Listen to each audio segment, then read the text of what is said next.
So here is the agenda for the course, like what we will be having in this particular session. Okay, I will be providing a basic introduction on what is Webdynpro ABAP.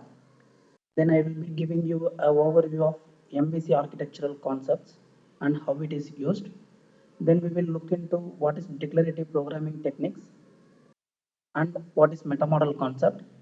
Then later, for clear understanding of what is a web application, we will create a simple web application using HTML and JavaScript.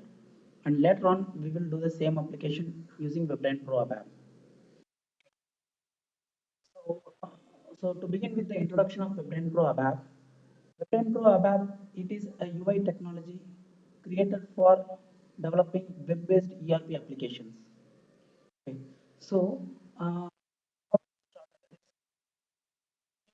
importance of web applications. So why we need web application today? With the innovation of these devices, everyone wanted to access it wherever they are.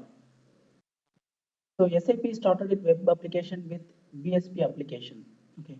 So here we have two types of stacks. One is JavaScript stack and another one is ABAP stack. So based upon this, we initially started developing our web application. Later on, there are some drawbacks like if you are using Java stack, then you won't be able to do your ABAP coding. Then it will be difficult for you to fetch the data from your EI. Suppose if you are using the JavaScript, sorry, if you are using ABAP stack, then you won't be able to perform any client-side validation. Okay, so these are some of the pitfalls which we had in the BSP application. Then later on, SAP created Webdynpro Java, which is more like a Webdynpro app only, except that we do the coding with Java in the Java perspective. Then we had Webdynpro app. Okay, so SAP created a tool for Webdynpro app and integrated it in the app workbench, the SEIT transaction. Now we have SAP UI5. Okay, so SAP UI5 cannot be considered as a replacement to Webdynpro app, but we can develop lightweight programming models with SAP UI5. Okay, so why we are developing this web application is wanted to access it on internet. Then this can be integrated in the portal. Okay, so this is based upon MVC architecture, so that we can strictly separate our displaying logic and business logic. Then we have this meta model concept over here, which helps us minimize our coding. So whatever, I don't have to write this HTML or JavaScript language to develop a web page. So whatever I'm specifying, the tool will be later on rendered to the HTML and JavaScript page. So let's have a deep understanding on what is MVC architecture. MVC stands for model, view, and a controller. Okay, so these are three different components which are aligned together to build our application. So to begin with, a model is a part where our business data is being generated. Okay, so whatever the data we are going to display to the user will be generated from our model end. It can be a table where it contains the data, or it can be a function module or a class generating data. So if you take Webdynpro Java, you have a special component called model. Okay. But here in Webdynpro app, we do not have any separate component called model. So wherever the places we are generating the data, we call it as a model. Okay. Then view is for the purpose of displaying the data to the user, also to get the user interaction. Okay. So model and view are loosely coupled, meaning that they are not directly related to each other. So model does not know how the data is going to be displayed in the front end, or the view does not know how the back data has been generated from the back end. The view simply does the job of displaying the data, whatever it is given to it. The model simply generates the data, irrespective of how it is going to be displayed. Okay, so this helps us in creating the flexible application. So the control between the model and view is being routed through the controller. Okay. So say for example, user is requesting to display some data on the screen. Okay. So initially the user will be performing the action on the view. So the request has been provided to the view by the user, and the view in turn make the request to the controller, saying that this has been the request made by the user. So now the controller processes the request. It depends whether it is some sort of validation that can be done by itself or it need to fetch the data from the backend system. So when it comes to needs to fetch the data from the backend system, then the controller directs the request to the model. The model then accepts the request and process the data and give it back to the controller. And the controller in turn returns the data back to the view, which is again being displayed to the user. So, helps us in creating a flexible application, not only by separating this business data and the display logic. Okay, say for example, data through a class or a function module, going to display it in the front end using a table or an ALV report. So, for example, being generated through the function module.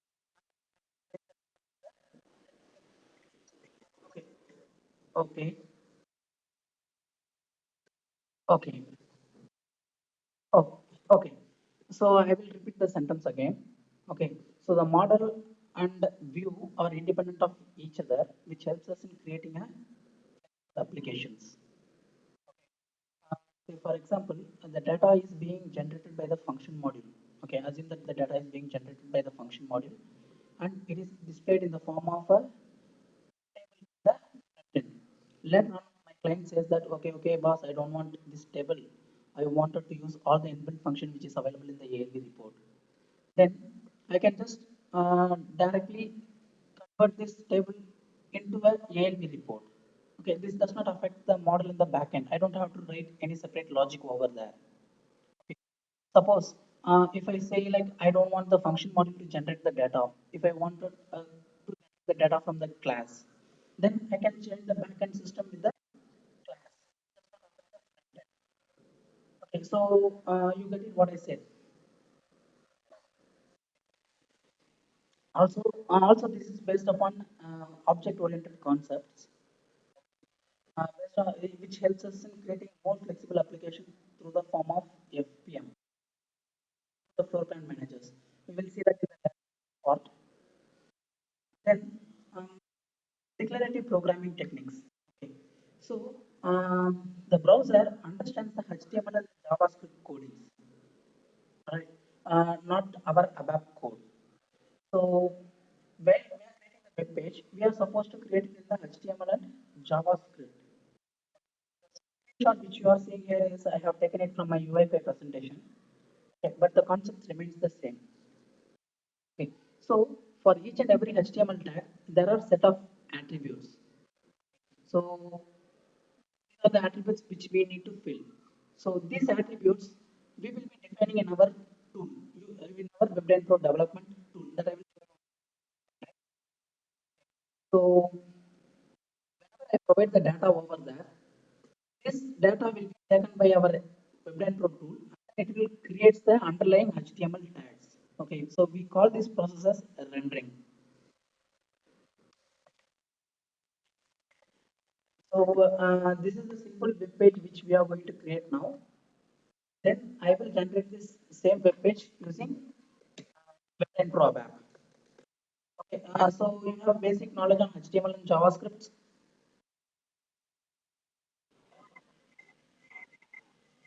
Okay, okay, that is fine.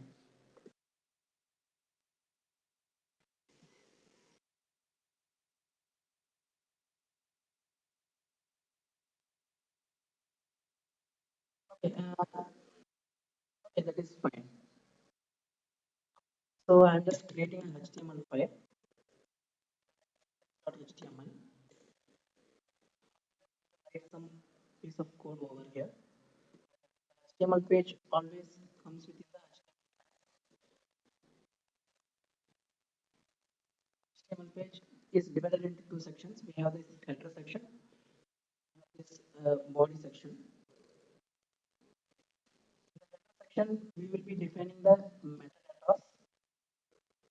Whereas in the body section, we will be writing the whatever the contents which is going to be displayed.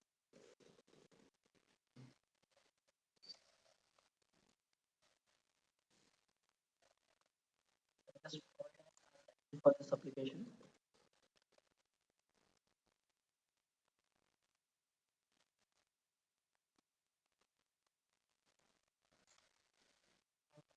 Creating a label this label tag.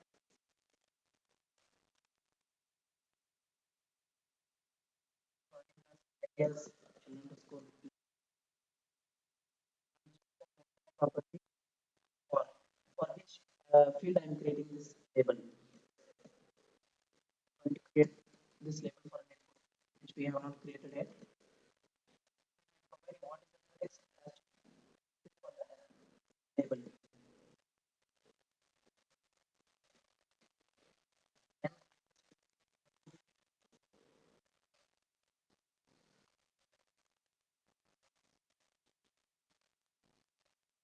so whenever we provide input, whatever we have provided will be stored within the value of the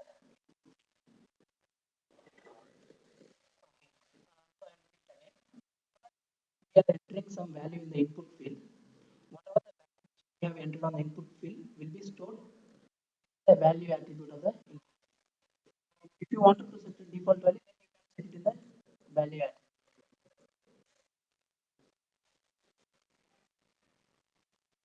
Creating a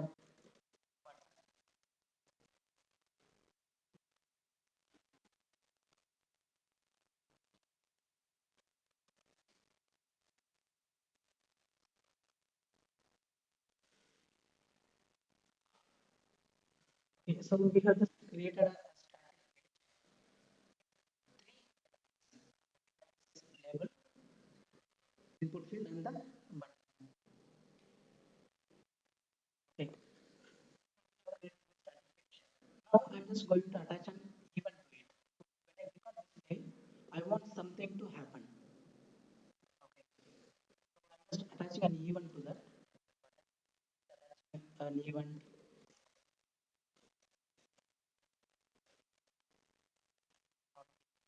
So I'm just attaching this event as submit. Handling the submit. Make the writing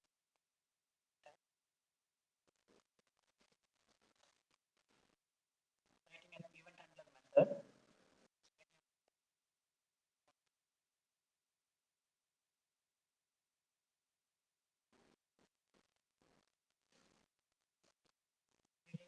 Whatever is being entered in the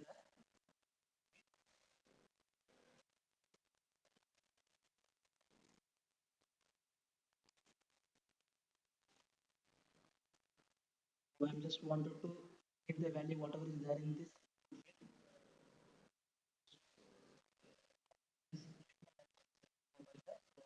read from the input field. I want to read the value property. Just generating the pop-up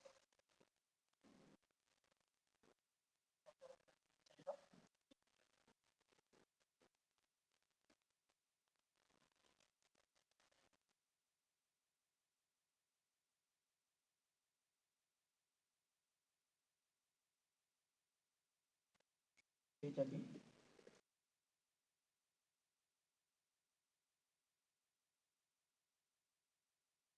Okay, so I have generated this pop-up. Okay. So try to understand this simple web page. Okay.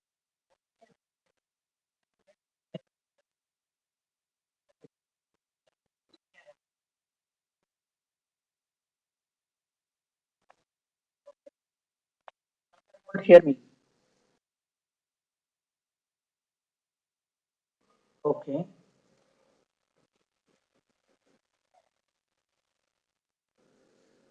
Okay, now you are able to hear me. Okay then. Okay, so now if you try to understand this simple web page what we have created now. Okay, so we have used this label tag to create the label. So what are the tags? What are the property it requires? It requires the attribute of ID. We have to provide the ID so that it will be unique. Then we have to specify for the label like for which particular field I am creating this label. Then we have created a text. like what is the text that should appear for the label. Then when I created an input field, I specified the ID. Okay.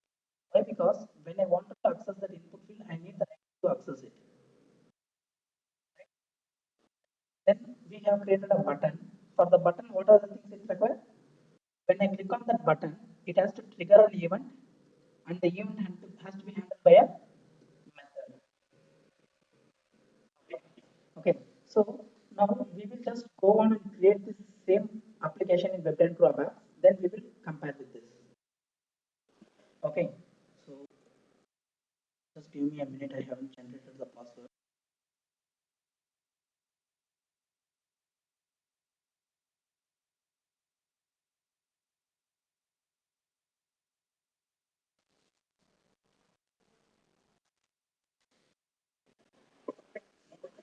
This one, or this one. It's a Notepad plus plus. It's a Notepad plus plus.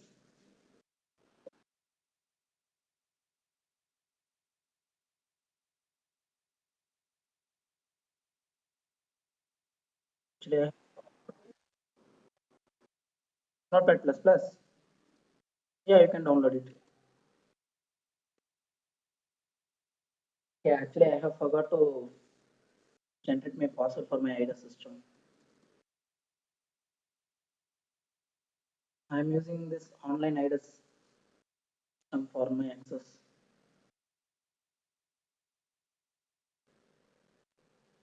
You have system to practice.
Okay, so you are able to see my screen now. Okay. So we will the Web10 Pro tool was integrated in the ABAP workbench. We will create our Web10 Pro applications from here. So in this, you have to choose this Web10 Pro component or interface. Then provide the name for Web10 Pro app. So this consists of two parts. Okay. So you have this component and you have this application. Okay. So what we will be doing is we will be creating a component. It contains the metadata like what is the layout we wanted to create, what are the events which we are handling, and all those things. Then we have this application. These applications will generate the URL access for our component. So when this URL is being triggered in this browser, it will direct it to our component, and our component will be processed, and the web page will be generated and displayed over the browser. Okay. So we have the standard naming convention WDC for component and WDA for application.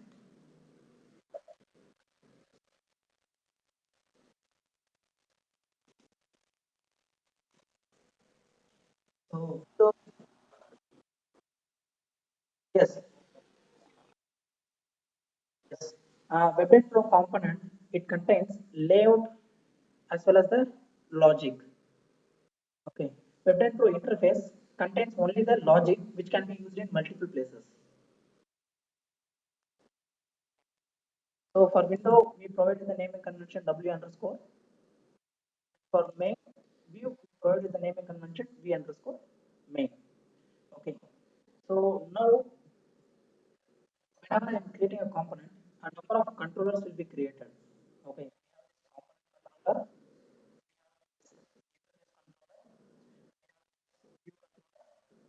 then we have window controller.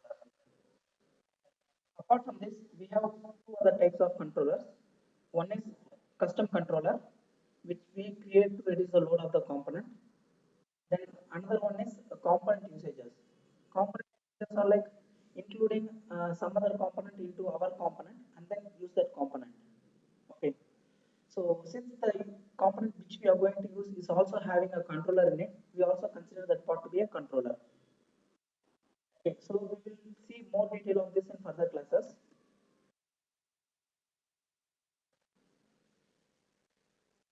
I'm just activating it.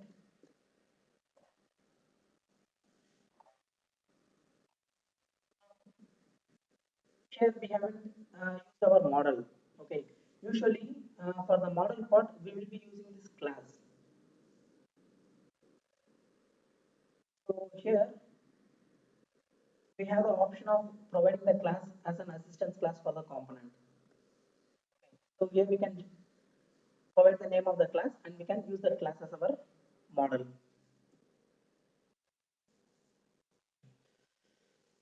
So I have opened the view controller. You can see different.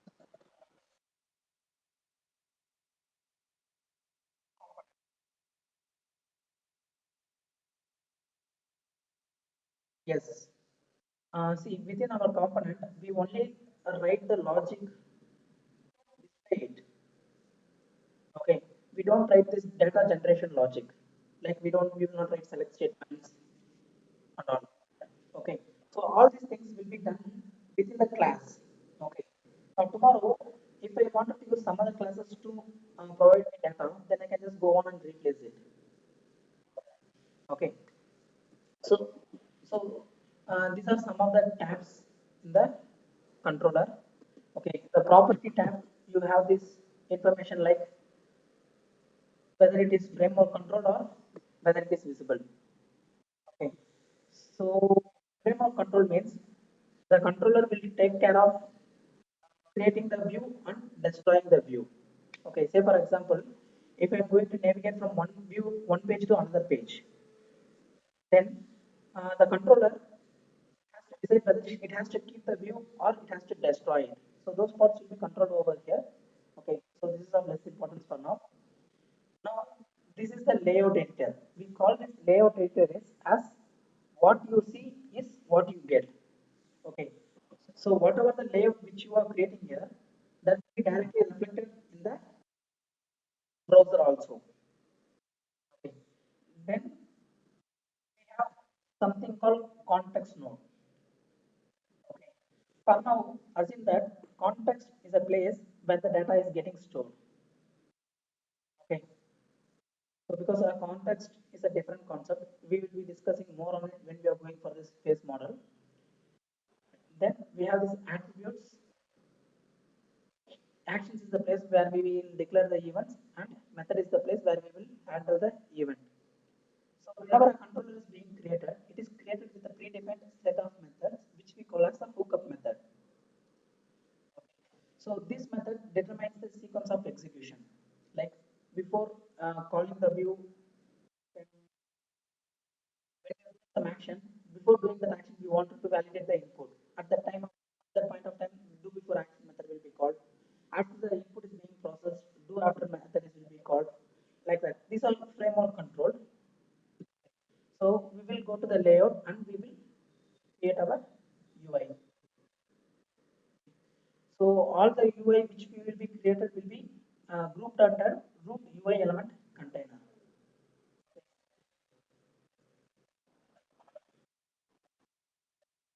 Context menus are nothing but when you right click on the web application, when you right click on the web application, you see this menu, right? This is the context menu. Okay. By default, only the standard menu options will be available on the Webdynpro application. If you are taking a normal web page, whatever you are seeing in the context menu will be created by this browser. But in case of our Webdynpro application, when you right click on it, you will get the context which is provided by SAP, not by the browser.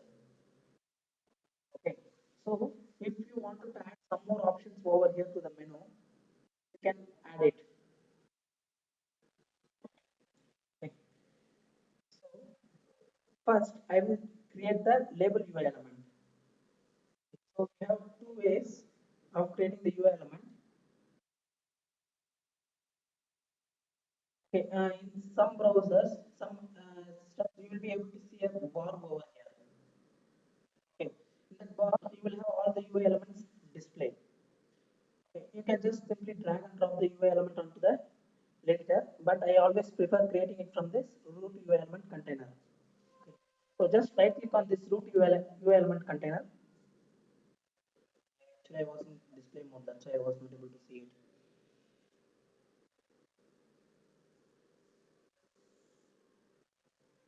Right click on the root element container and click on insert element. So now if you see here, we've got these options here, like what are the UI elements which are available, which are classified into different groups. Okay. Now if you wanted to create this UI element, if you wanted to create a label, you can simply drag and drop UI element to this page.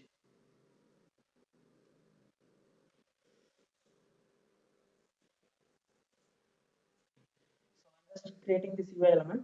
If you see here, while creating the UI element, it is mandatory for me to provide the ID for the UI element.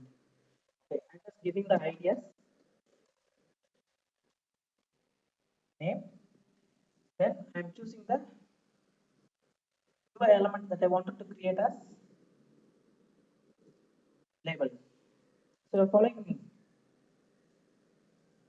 Hello? Okay. So I'm just creating this label UI element. So when I created a label UI element, you will be able to see that a property tabs appear over here. Okay. Now, whatever you are seeing in the pink color over here are the mandatory attributes to be filled for this label UI element. Okay. Now let's compare this with our simple web page which we created. Okay. Three attributes. Okay. For which UI element I am creating this label? Text. Okay. So here, while creating the UI element itself, I have provided the ID for the UI element. Okay. So then I have to provide these two other attributes so that at the process of rendering, this will be created and converted into the HTML tag. Okay. So I'm just entering this label, whatever the text I wanted to appear as a label. And if you see here, you will be able to see some yellow color buttons. Okay, this button defines that whether the value has to come from the context attributes. Okay, so we will discuss that one in a minute. Okay, I'm just giving the hard coded text here.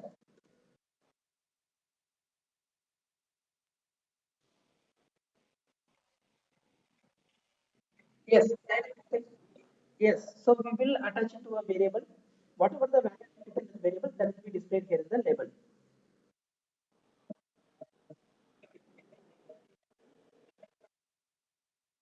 That data will be taken from the context attribute. So here we will be creating a context.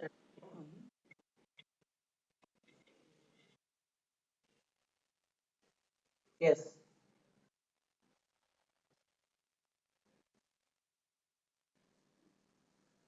we have to set it. It's not from the data element. It can be from the data element, or we can also set it. Okay, if you're going for this drop down and all, you will get the values from this data element, whatever the fixed domain values you have. Okay, so if you wanted some free text, you can directly attach it. Okay, you can directly set it in the context node. It's just like a variables only. Okay, so if you see here, the label UI element is still disabled. Why? Because I haven't provided all the attributes which is required by it. Okay. Then I'm just going to create the input field. So I have provided the ID and I have choose the type of view element as input field. Okay. Now if you see here, you can see this input field created, and within the properties of input field, we have one property called value. Okay, now if you compare with this, ID,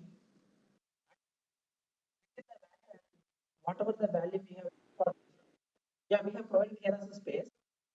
Okay, basically in HTML tag, this value attribute contains whatever the value which is entered in the input. Okay, so if I enter the value as a value attribute will have some value something, like some text. Okay, and if you see here within this button there is one more symbol. Okay, this represents that the value has to come only from this context attribute. Okay, you cannot hard code it. Okay, so why it has to come from the context node is because the value in the input field has to be entered by the user, right? So he will enter the value in the browser. Okay, so we do not have any client-side actions for our Webdynpro app. Whatever the process we wanted to do, the request has to come to this ERP system or Webdynpro server, then it has to get executed over here. So to transport the data from the browser to our Webdynpro server, what we have to do is we create this context attributes. Okay, so this context attributes is like an intermediate layer. So I will just create a show some graphical example. Okay, so assume that this is our browser, which is our client device. Okay, and this is our Webdynpro component or server side. Okay, now here what we do is here create our Webdynpro component which is the HTML page. HTML page is transported to the browser and it is displayed over here. Okay. Now say if I have some input field over here,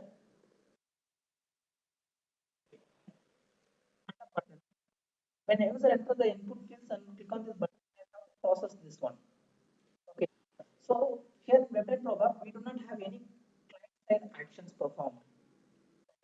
So the request has to come to the server. It is processed within the server. Okay. Now when I processing the event in the server, I wanted to know what is the input here entered. Okay. Hello. So I wanted to know what is the input here centered. So SAP has created a framework called context. Okay. So this context provides this data transport between the server and the client. Okay. So whenever I declare an attribute, a particular memory location will be created with this context, and it provides me the binding. So now this context attribute, whichever I have created, I will bind it to the input element. Whenever the value has been entered by the user here, the value will be stored in this context. When I'm processing that one, I will read it from the context and I will get to know what is the value that has been entered. Okay, so there is a separate mechanism for this called as a face model.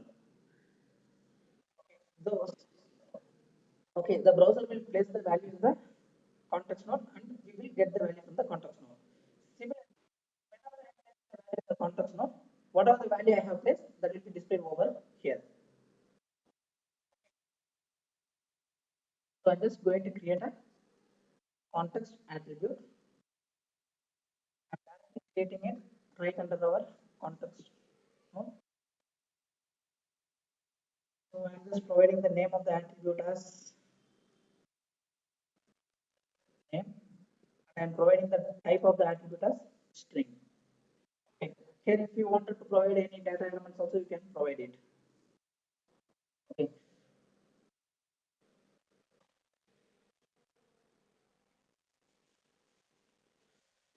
Now going back to the layout, I'm just going to bind the attribute I have created to the input field.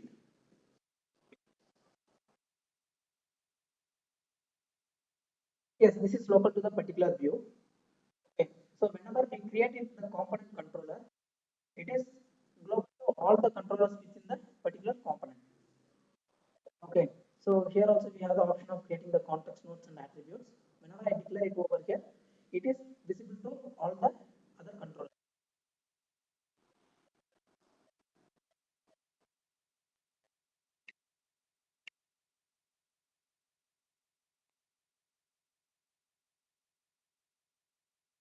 Yes.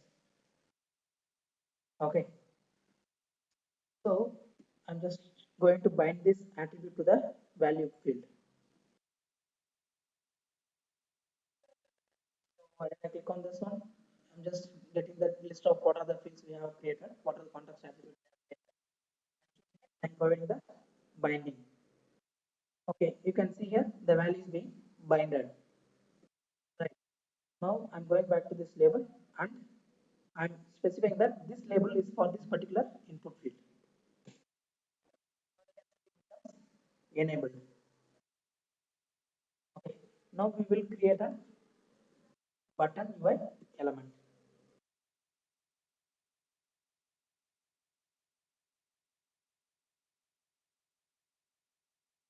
So I'm just giving the name, choosing the type of UI element to be button. Okay. Now, if you look into the property of this button UI element, you can see a property text and you can see a property event. Okay. Now you compare with this web application which we created earlier. We have then we have provided the text what has to appear on the button. Then when I click on the button, what is the event has to be triggered. Okay. So what is the event has to be triggered and what is the event going to handle this event. Okay. Now if you see here, I am providing this text property. Like what is the text that has to appear on the button. Then I am creating this event. Okay.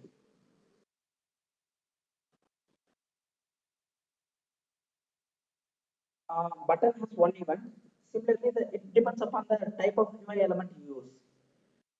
If you use table, then you will get on lead select, on column select, something like that. Okay, it depends upon what are the HTML is supported. Okay, so I am just creating an action.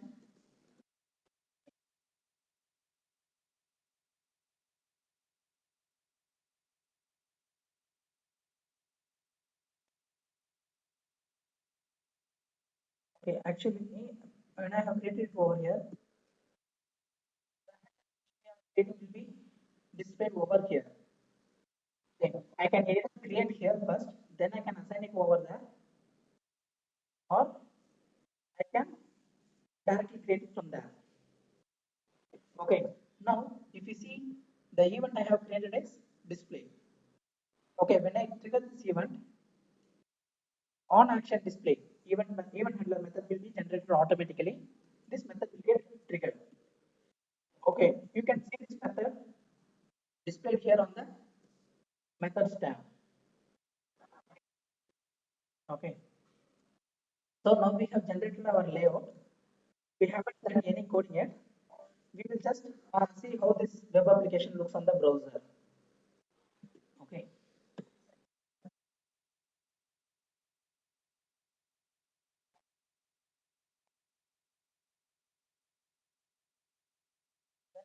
creating this web application.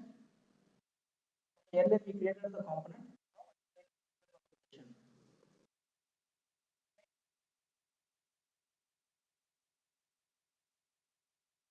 Name for the web application. Whatever the description which you are providing here will appear as the title in the tab.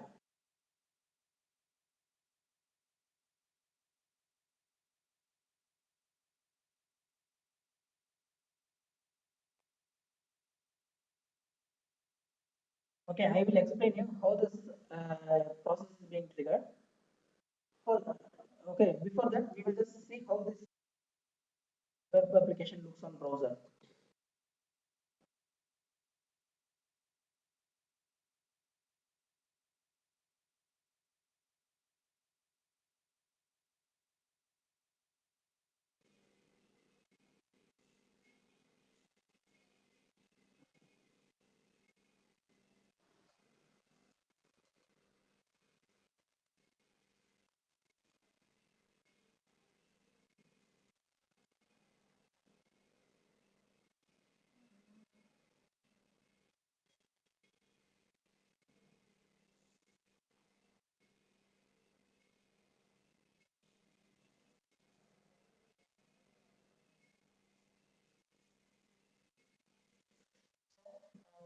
layout which we have been created here within our view controller, you will be able to see that on the browser. Okay. Now, uh,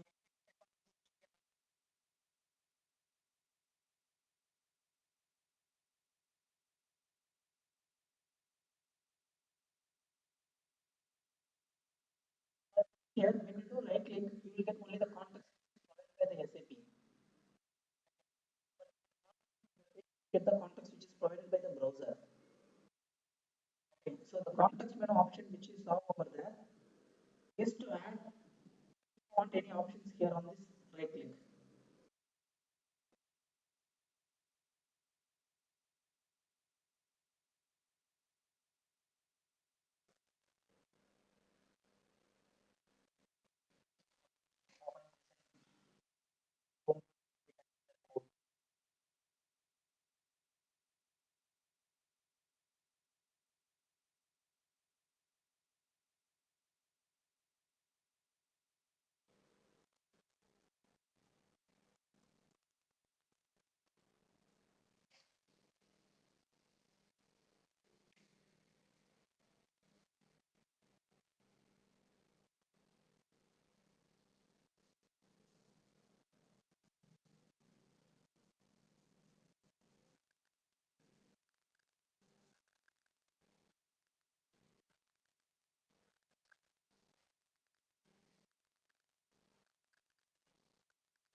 The label which we have created is HTML tag. Okay. So it will be creating some IDs. It will be attaching the state according to our web page. All the, okay. F12. If you press F12 in the browser, function 12 key. F12. No, F12. 1 2. F, yeah. So if you press this F12 function key, you will have this developer panel open in all browsers. Okay. So using this arrow, we can just select and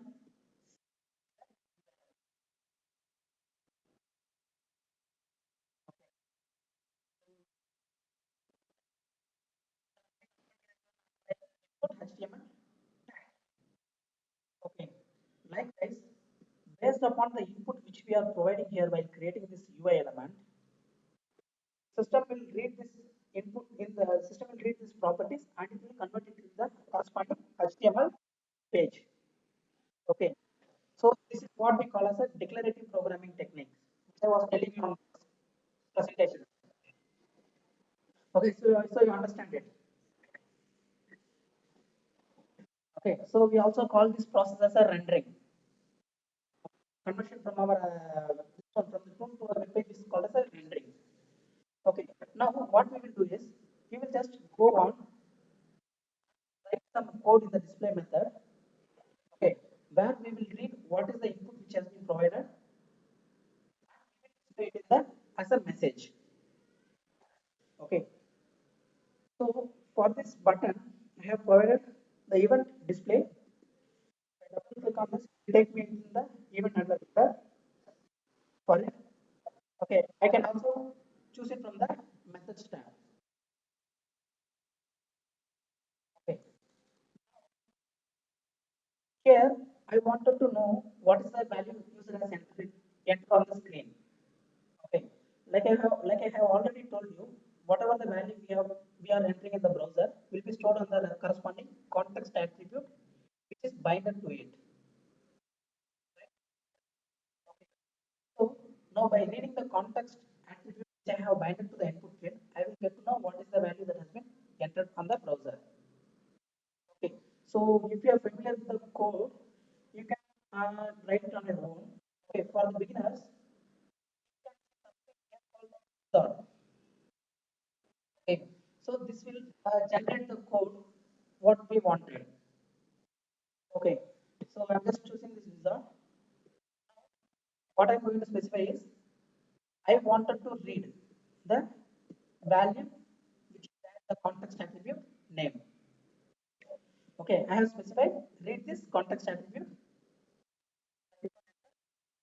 Now system will generate the code for me.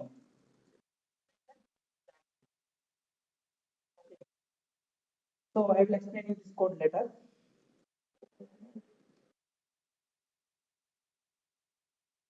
So now whatever the value that user has entered will be stored in the variable lu underscore name. Now I'm going to declare a variable message of type string.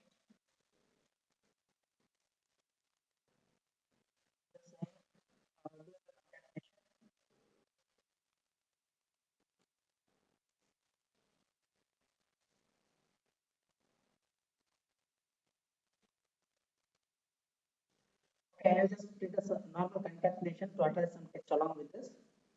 Okay, now I wanted to display this message to the browser back. Okay, for that also we have help from the code wizard. Open the code wizard, and if you go on to the general tab, here you can see an option called generate message. Okay, here we have plenty of methods like to create a error message or to create an information or warning message or success message, or if you wanted to know what is the message that has been displayed earlier on the previous pages. So all those things you can get to know from here. Okay, so these are some API methods which are available. I'm just going to create a success message for which I am calling this method report success. Okay, so now again my system will generate the code for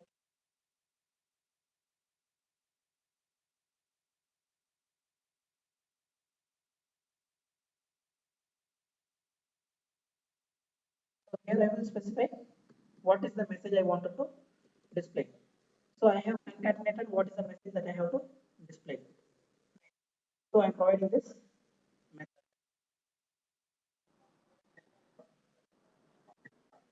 Yes, yes, I clicked on the wizard.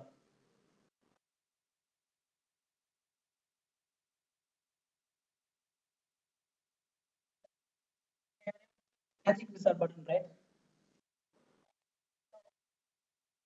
If you wanted to read or write values in the context node, you can use these methods. Hello. Okay, I'm hearing some sort of beep sound. That's why. Okay, within the general tab, you can generate this message. You can perform navigation, or you can generate pop-up. You can read what is the value in the text symbol, and all those things. Okay, so you have a lot of help here. So we will put a debugger and we will debug this method. Just placing this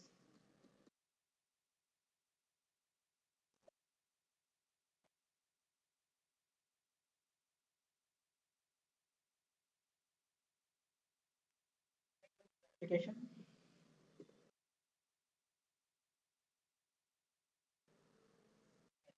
So I'm just entering some value over here and I'm clicking on now. Our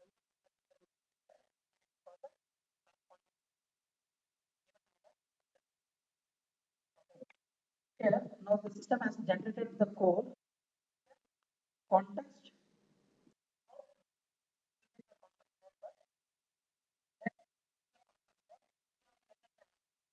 name.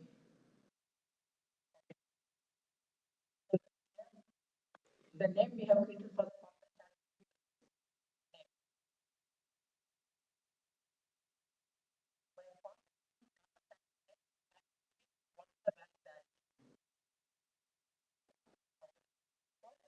and help. Here. Okay, it's a string. Okay. So now whatever the value I have entered that I have obtained here,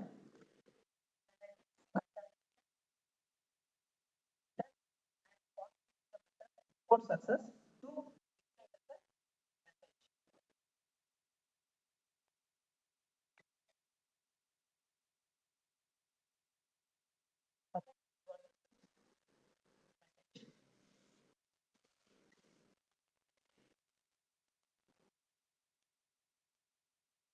what we did is initially we read the context node, then we read what is the value within, then we concatenated it and we have displayed it as a message.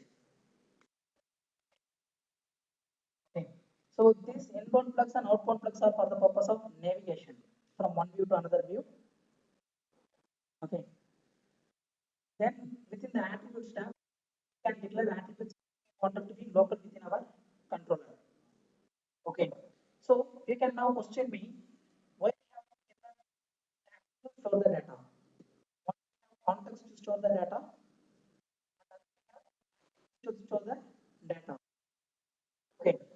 So we store the data in the context so that it can be binded to the browser. Okay.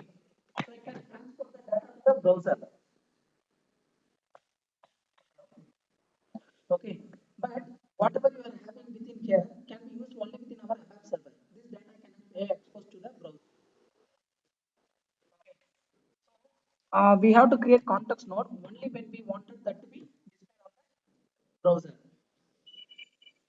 Okay. Okay. So do you have any doubts?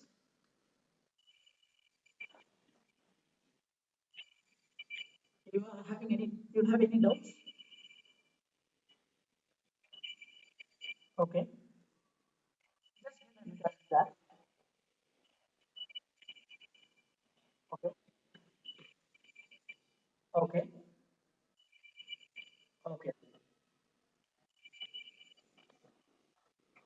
Yes.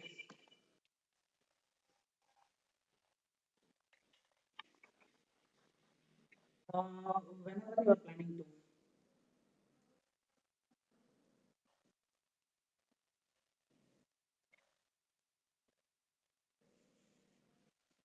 Okay. So okay. Sometimes it's happening like that. Okay. I don't have my mobile with me right now. No, no, no. In that. Okay. I usually used to connect to Skype through my mobile. Hello. I used to connect through my mobile. Okay. Now I am using the system itself. Okay. My system it does not have this two pin option. It has single pin option. Okay. So that was the reason why. Okay. Okay. Hello. Yeah. Actually, I have to change my headset. My headset is a two pin one. The system which I have now given by my company has only one pin.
Okay, now I will send it again.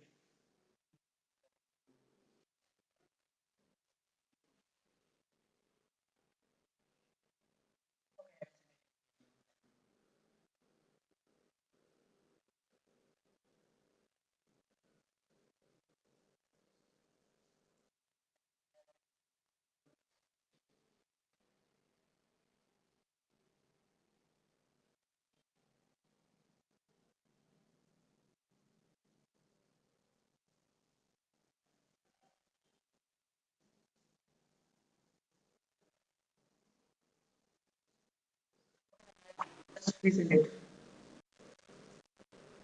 Uh, I will resend it again with the account.